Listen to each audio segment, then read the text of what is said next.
नमस्कार दोस्तों, मैं हूं दीपक चौरसिया और आगे से राइट में आपका स्वागत है। आप जानते हैं आगे से राइट क्या है?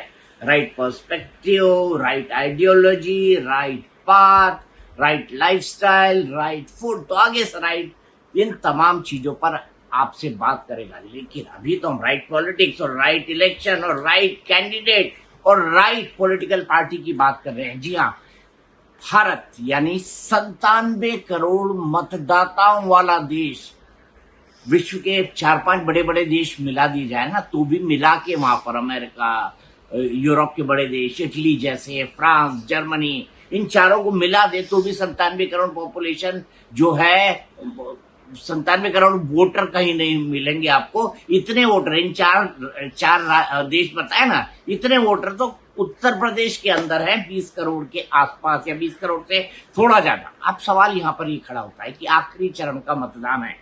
आखिरी चरण का मतदान कब है? 1 तारीख को, यानी 1 जून को, और 4 को परिणाम आ जाएंगे और 1 को एग्जिट पोल। तो मैंने आपको अभी तक कितने दौर की बातें की, तो चलिए आखिरी दौर की बात कर लेते हैं। और आखिरी दौर में कौन कौन से राज्य हैं जहां पर ये चुनाव हो रहे हैं।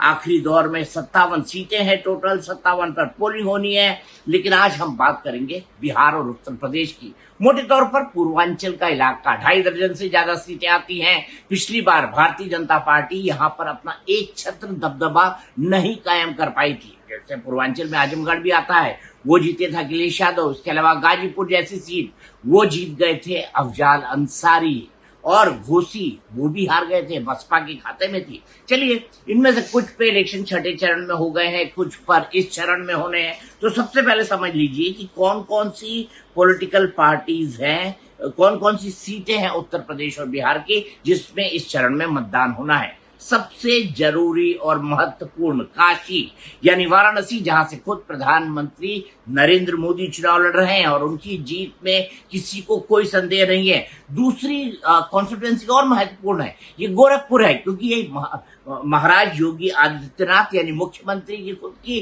कॉन्स्टिट्यूएंसी है। यहां से रवि किशन चुनाव लड़ रहे हैं। इसके अलावा महाराजगंज, देवरिया, सलेमपुर, बलिया, गाजीपुर, घोसी, कुशीनगर, बांसगांव, चंदेली, मिर्जापुर और रॉबर्ट्सगंज। इसके अलावा बिहार से ही लगती है, उत्तर प्रदेश से ही लगती हुई बिहार की कॉन्स्टिट्यूएंसी कौन कौन सी है? बक्सर है। बक्सर के अलावा और बिहार की अगर कॉन्स्टिट्यूएंसी की बात कर लें तो इसमें पटना की दोनों यानी राजधानी की 2 प्रमुख कॉन्स्टिट्यूएंसी, पाटलिपुत्र और पटना साहब आती है। यहां से आपको पता है लालू यादव परिवार से मीसा भारती है, दूसरी तरफ रविशंकर प्रसाद है। इसके अलावा आरा, बक्सर।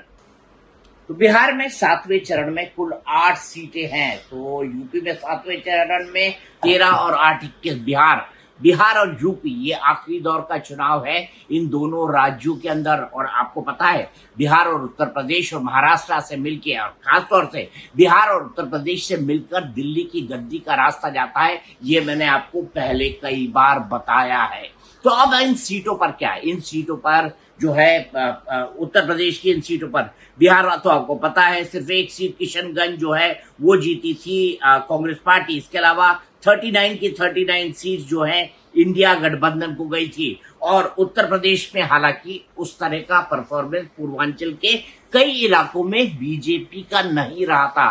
बसपा यहाँ 6 सीटें जीत गई थी। एक समाजवादी पार्टी यहां से जीत गई थी आजमगढ़ वाली। लेकिन बाई इलेक्शन में जो है दिनेश यादव निरहुआ ने, जब अखिलेश यादव ने सीट छोड़ी तो धर्मेंद्र यादव को हरा दिया था। अब फिर दोनों का कॉन्टेस्ट चल रहा है। छठे दौर में मतदान हो चुका है। इस दौर में जो मैंने आपको 13 सीटें बताई, इसमें बीजेपी 8 पर, बसपा 2 पर और अपना दल 2 पर थी। लगभग इसी तरह के जो है इस पूरे के पूरे इलाके के अंदर सबसे बड़ा परिवर्तन क्या है? सबसे बड़ा परिवर्तन पूर्वांचल के इलाके में ये है कि इस बार अखिलेश यादव और मायावती और छोटी पार्टियां मिलकर चुनाव नहीं लड़ रहे हैं। इस बार जो चुनाव है वो बसपा अलग लड़ रही है। बसपा जो है इस इलाके के अंदर अच्छा खासा वोट बैंक रखती है। यहाँ पर ओबीसी समुदाय का दबदबा है। इसके अलावा भूमिहारों का दबदबा है। सनातन की बड़ी महिमा इस पूरे इलाके में है। गोरखनाथ मठ जो है,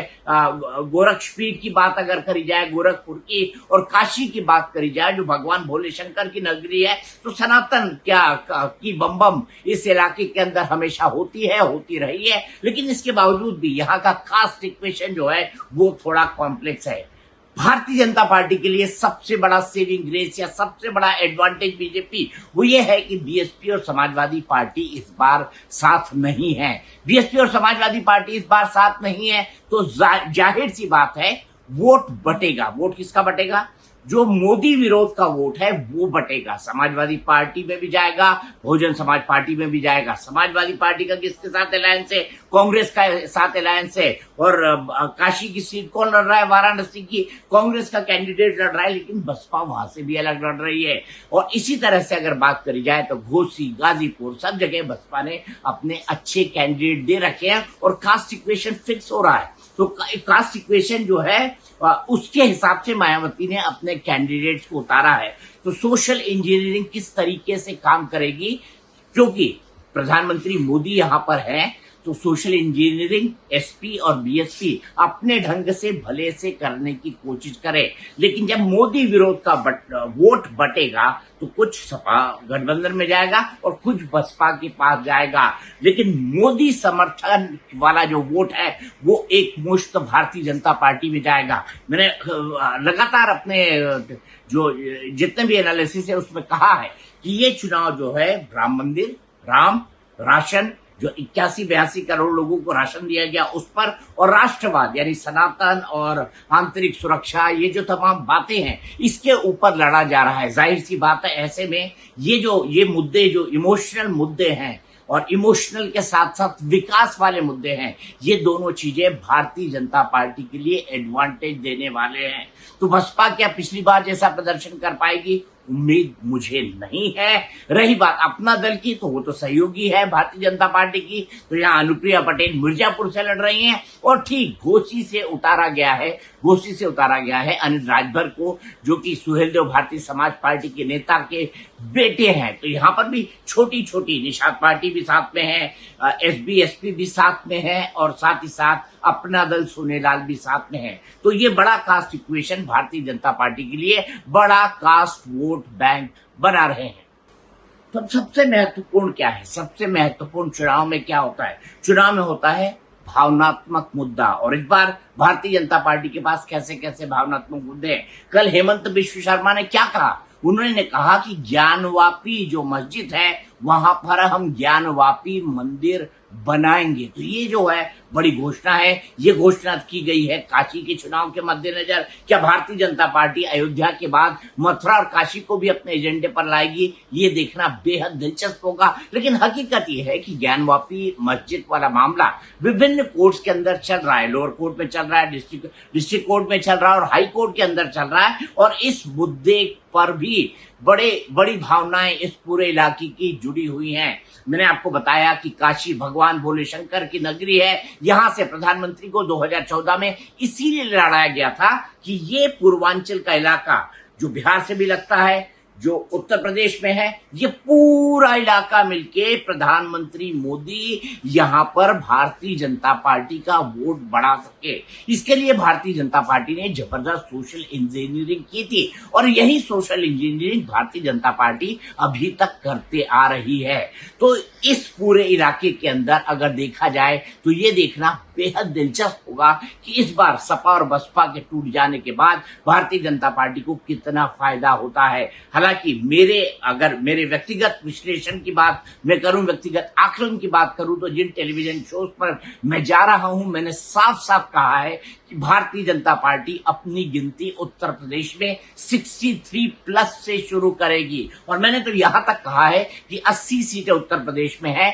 एनडीए जो है वो 75 तक सीटें पा सकता है और उसमें पूर्वांचल का एक बड़ा और विशेष योगदान होगा, क्योंकि पिछली बार अगर पूरे पूर्वांचल को मिला दिया जाए तो यहां से 6 सीटें जो है वो बहुजन समाज पार्टी को मिली थी। 6 बड़ी सीटें होती है भाई, 6 कुल 10 बहुजन समाज पार्टी ने जीती थी। तो 6 सीटें अगर बहुजन समाज पार्टी से भारतीय जनता पार्टी वापस छीन लेती है, क्योंकि मुझे अब 2022 का विधानसभा का चुनाव को ध्यान में रखिए। 2022 के इस विधानसभा चुनाव के अंदर बहुजन समाज पार्टी सिर्फ एक सीट पर जीत पाई थी, उसका वोट बैंक छिटक गया था। ये पूरा वोट बैंक जो है और मुसलमानों का एक बड़ा वोट जो है वो समाजवादी पार्टी के खाते में गया था। तो इस बार क्या minority vote Bahujan Samaj party को मिल सकता है? मुझे इसकी उम्मीद बहुत कम है। जी हाँ, बहुजन समाज पार्टी सिर्फ उन्हीं जगहों पर कमाल कर सकती है जहां पर उसने एक विशेष कास्ट के लोगों को टिकट दिया है या थोड़ा सा क्रॉस कॉम्बिनेशन उसने